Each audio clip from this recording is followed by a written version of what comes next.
pour toutes ces grâces. C'est une joyeuse année 2016. Amen. Et ceux qui sont sur Facebook ou sur Internet ont dû voir une image de 2016 et quand vous retournez, ça se transforme avec le mot joie. Et je suis vraiment heureux de voir cette image parce que dès la fin de l'année dernière, Dieu m'avait montré que 2016 serait une joyeuse année. C'est pour ça que cette année, je souhaite toujours aux gens, je ne dis pas bonne année, j'ai dit joyeuse année. Parce que je crois qu'il y a beaucoup de joie que Dieu nous donne. Amen. En toutes circonstances. Et il y a la vision globale. C'est une joyeuse année pour tout le monde. Mais nous avons aussi une vision particulière pour Éclat, notre assemblée. Et la vision donc, que nous avons cette année, c'est 2016, l'année de la responsabilité. Amen. 2016, l'année de la responsabilité. Et vous voyez, ceux qui ont reçu leur carte ont déjà vu ce verset s'afficher. Donc je réaffiche le verset de l'année pour toute l'église Éclat, ce qui se trouve dans Psaume 29, verset 11. La Bible dit « L'Éternel donne la force à son peuple. L'Éternel bénit son peuple et le rend heureux. » Amen. C'est un des versets que j'aime le plus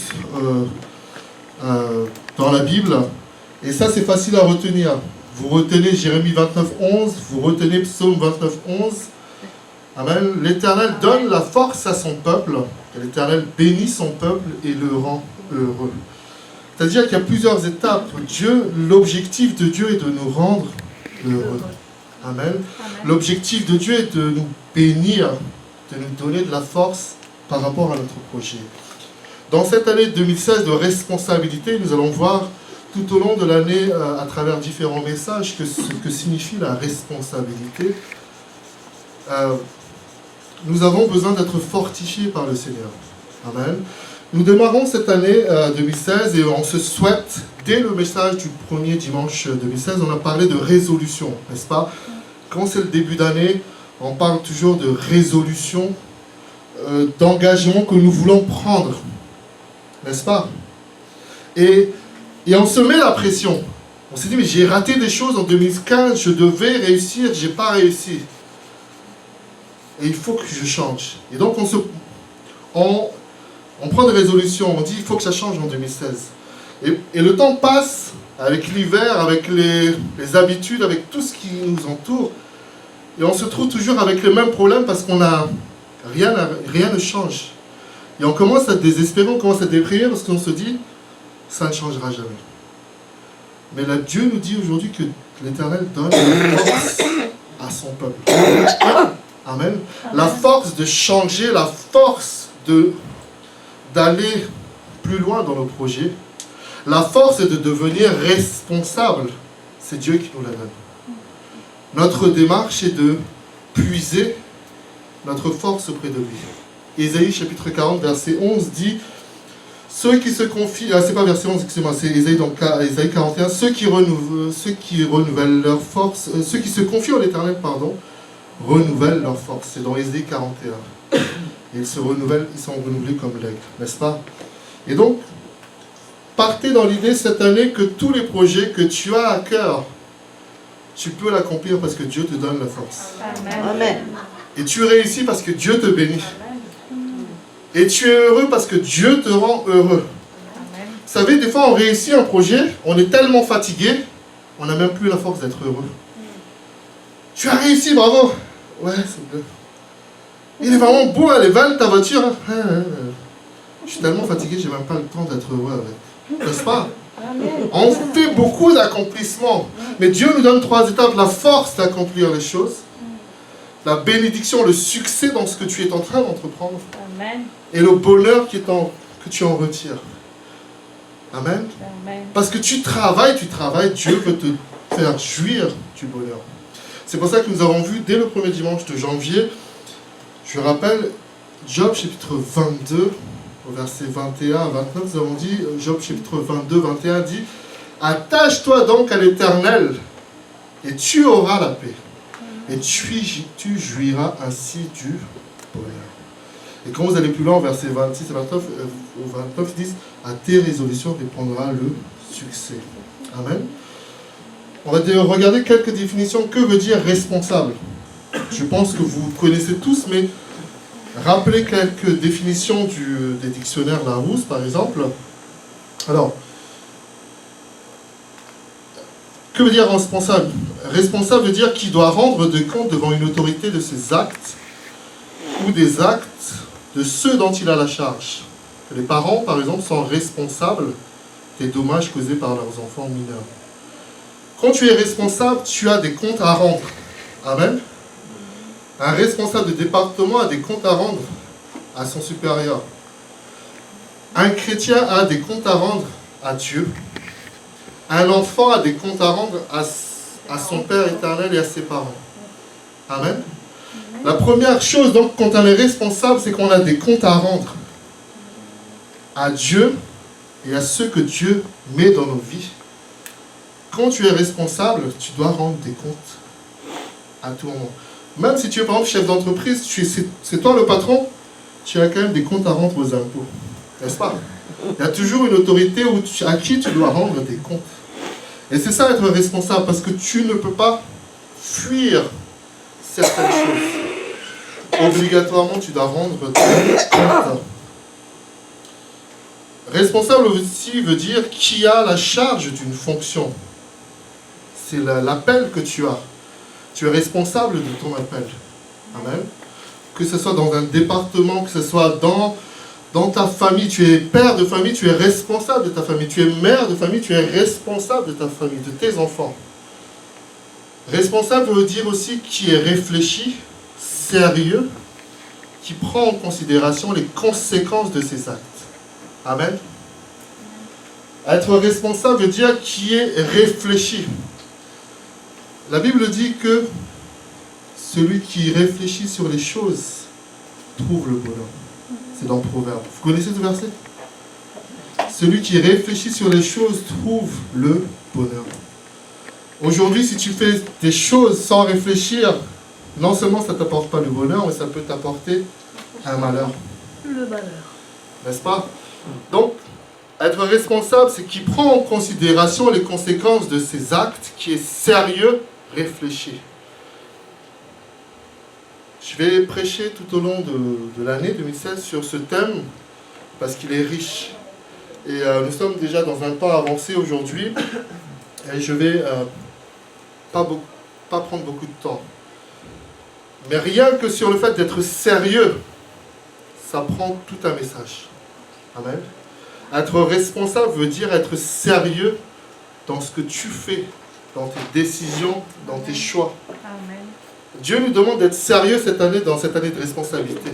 Amen. Amen. Tu veux voir des accomplissements, sois sérieux. Que veut dire sérieux?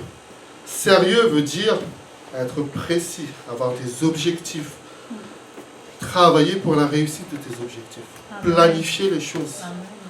La Bible dit, à travers Paul dit, je cours, non pas comme battant l'aile.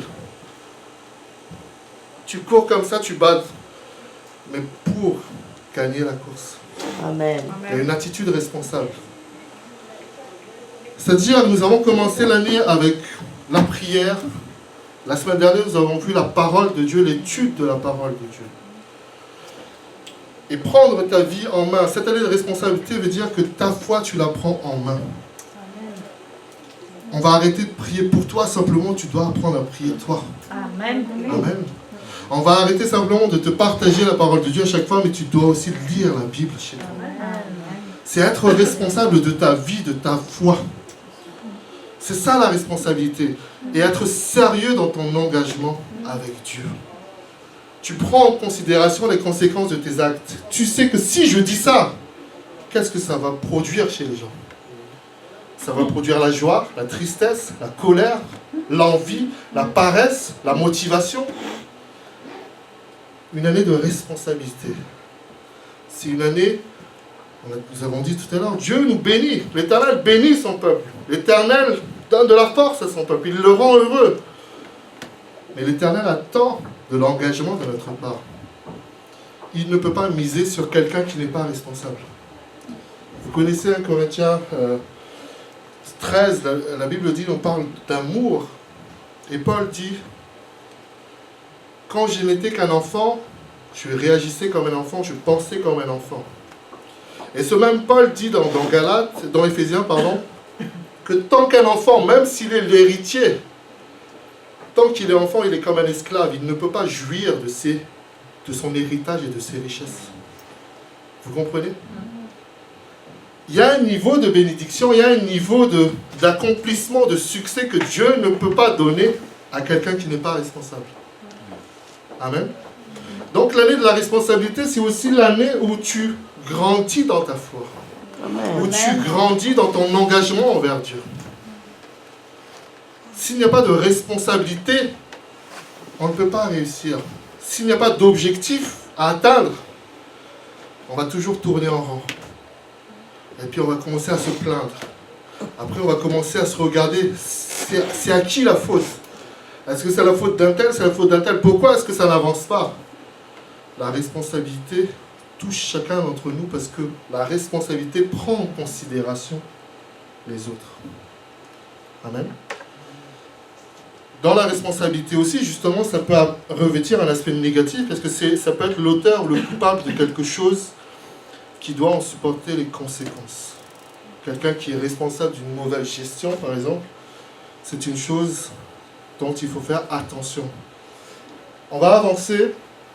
Et ce qui s'attache à la responsabilité, un des mots qui s'attache à la responsabilité, c'est la fidélité. Amen. Quand on parle de responsabilité, on parle directement de fidélité. Dieu nous demande d'être responsables car il veut nous confier de nouvelles et grandes choses. Amen. Mais il y a une fidélité à avoir. Quand je fais le basket, notamment j'aime le sport, j'aime suivre le basket, j'aime jouer au basket. Et il y a un champion français que beaucoup d'entre vous connaissent sûrement, Tony Parker, qui a gagné beaucoup d'argent, qui a gagné beaucoup de titres aux États-Unis, en Europe, etc. Et je suivais un reportage sur sa vie, son exigence à l'entraînement. Il est déjà celui qui arrive à être un des meilleurs marqueurs de sa ligue, etc. Mais il s'entraîne encore tous les jours, très durement, pour être de mieux en mieux. Amen. Et c'est dans la fidélité de son entraînement qu'il réussit à être champion. Amen. Amen. C'est dans notre fidélité à venir dans la présence de Dieu, à venir aussi à l'église avec les frères et sœurs pour s'encourager, pour prier ensemble. C'est là que Dieu bénit.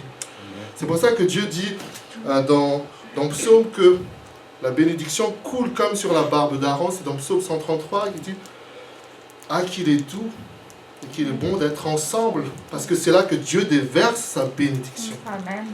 Il y a une bénédiction que Dieu déverse quand on est ensemble. Il y a une bénédiction individuelle. Amen. Et donc la responsabilité, être responsable, c'est être fidèle. On te confie quelque chose, tu es fidèle à ça. Tu ne commences pas à dire non, mais finalement je me retire, je vais faire ça, je vais faire ça.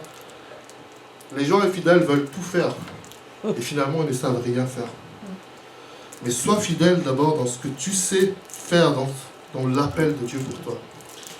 C'est pour ça que Jésus dit, dans Luc chapitre 16, verset 10, Jésus dit, celui qui est fidèle dans les moindres choses, l'est aussi dans les grandes. Et celui qui est injuste dans les moindres choses, l'est aussi dans les grandes. Dieu exige de la responsabilité et de la fidélité. Ne veut pas un changement. Il y a quelque chose qui m'a marqué sur Facebook, une image. C'est l'image d'une personne qui parle comme vous, comme avec vous aujourd'hui. Et la personne dit à la foule, qui veut du changement?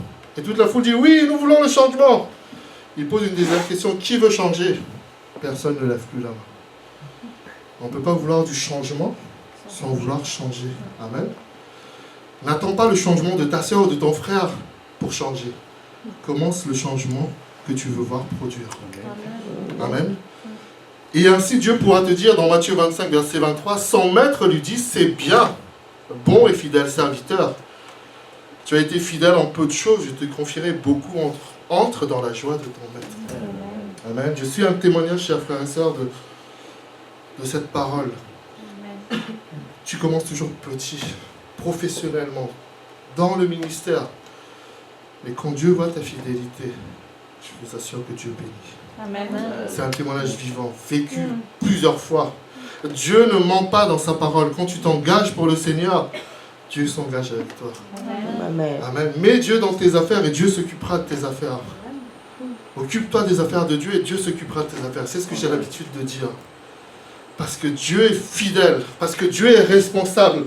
Comme Dieu est responsable, comme Dieu est fidèle, il nous apprend cette fidélité, nous également. Amen. Pour terminer aujourd'hui, nous verrons la suite la semaine prochaine. La responsabilité veut dire, donc, comme je disais tout à l'heure, l'engagement. La responsabilité veut dire travail. Il n'y a pas de responsabilité sans travailler. Même le chef, le patron, même s'il fait travailler des millions de gens, s'il est responsable, il travaille aussi parce qu'il doit avoir une vision pour l'entreprise dans 5 ans, dans 10 ans, dans 20 ans. Tous ceux qui réussissent travaillent. Amen. Tous ceux qui réussissent travaillent. Amen. Amen. C'est ceux qui travaillent qui réussissent. Tous ceux que vous voyez qui ont réussi, ça veut dire qu'ils ont travaillé. Personne n'est resté à la maison sans rien faire. Et je ne parle pas ici uniquement, je sais qu'il y a des personnes qui cherchent du travail ici et Dieu voit ça, Dieu va vous donner aussi le travail. Amen. Mais je parle d'un travail sur nos vies aussi globalement. Il y a des changements que Dieu veut produire. Vous savez, Dieu veut tellement nous bénir, Dieu veut tellement appeler chacun d'entre nous pour guérir les malades, pour toucher des gens. Mais comme on n'est même pas prêt à prier 15 minutes pour une famille, par exemple, comment Dieu veut t'utiliser pour aller dans les hôpitaux?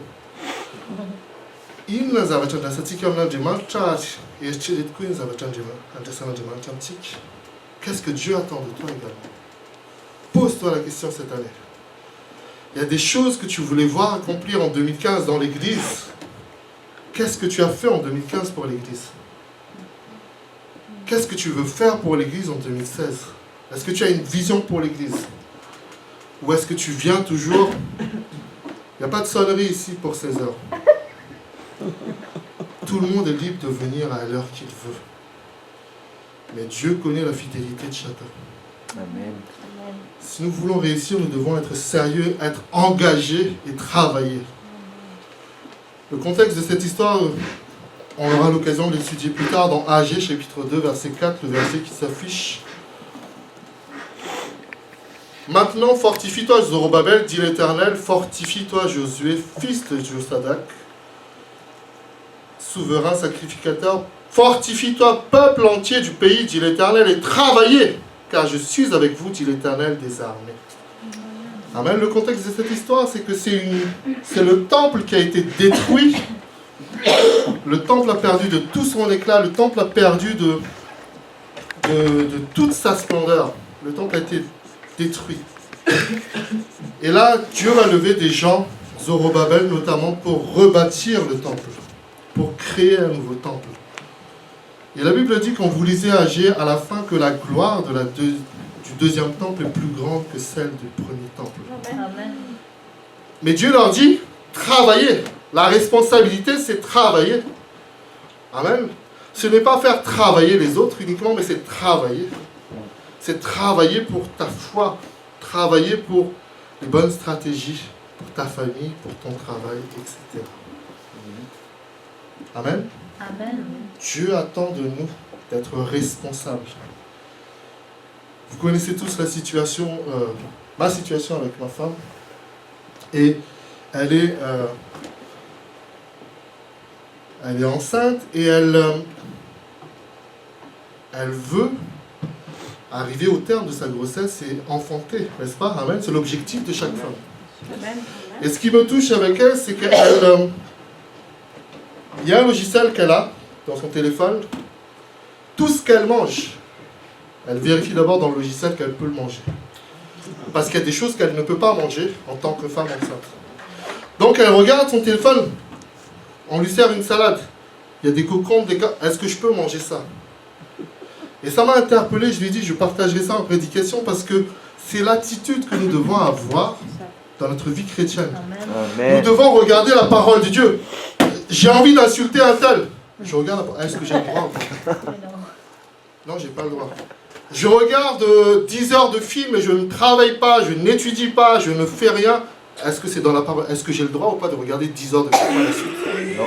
Je regarde la parole de Dieu et dis, pas paresseux, ok.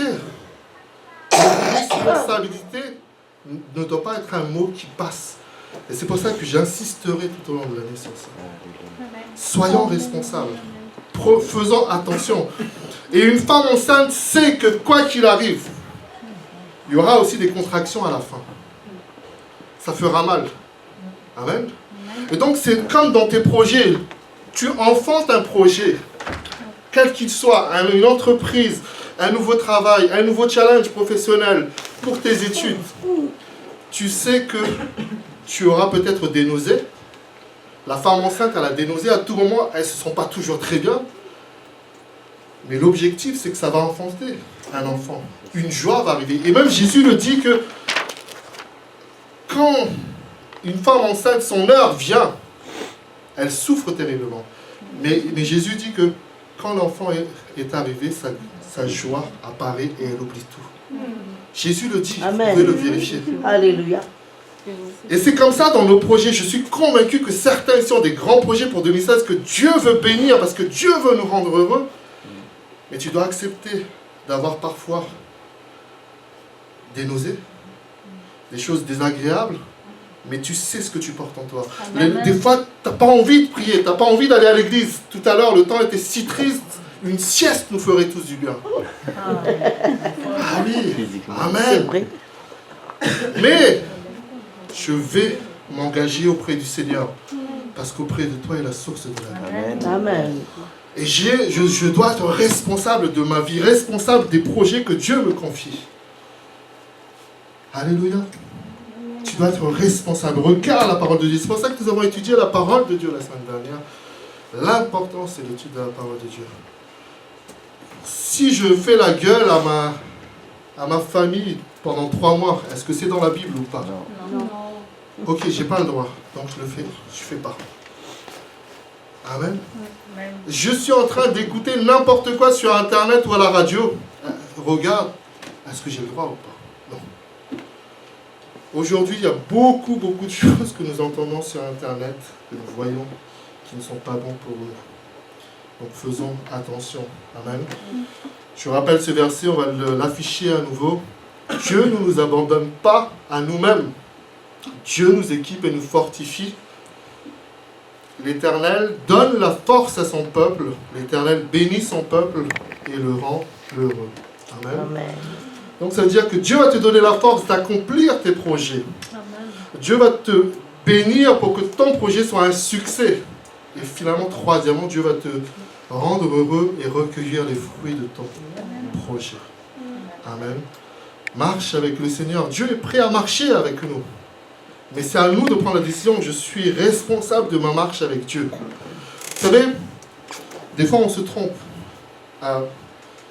Nous n'avons pas... On a parfois l'impression d'avoir le choix. On présente plusieurs choix, mais ce n'est pas la vérité. Quand tu vas au supermarché, tu n'as pas vraiment le choix. Tu es guidé par beaucoup de publicité, beaucoup de lumière. Il y a un peu de bleu ici, tu as la couleur bleue, donc tu vas là-bas, tu te retrouves devant les ordinateurs et tu es tenté. Mais nous n'avons pas toujours le choix. Ce que nous avons, c'est la volonté. La volonté de nous engager dans un choix ou pas. Vous comprenez la différence? Le choix, tu es influencé. Tu vas entendre beaucoup de personnes. Fais ça, fais ça, fais ça.